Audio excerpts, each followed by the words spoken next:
সবাইকে শুভ সকাল। সবাই কেমন রয়েছে? আশা করি খুব ভালো রয়েছে। আজকে আমি যাচ্ছি কৃষ্ণনগরে একটু কাজেই। সেটা হচ্ছে কিছু চিঠি পোস্ট করতে হবে।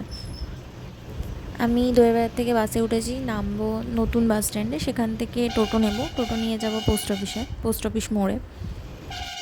আমি পোস্ট অফিসে চলে এসেছি এবং চিঠি পোস্টও আমার হয়ে গেছে, কিন্তু চিঠি পোস্ট করতে গিয়ে একটা ঘটনা ঘটেছে আমার সাথে। সেটাই তোমাদের সাথে শেয়ার করব যে কি হলো। ঘটনা হচ্ছে, আমার আগে দুজন দাঁড়িয়েছিল। একজনের কাছে 7টা চিঠি ছিল, তারপরে একজনের কাছে 3টে পার্সেল ছিল কুরিয়ার করার জন্য, তারপর আমি দাঁড়িয়েছিলাম, আমার কাছে 4টে চিঠি ছিল।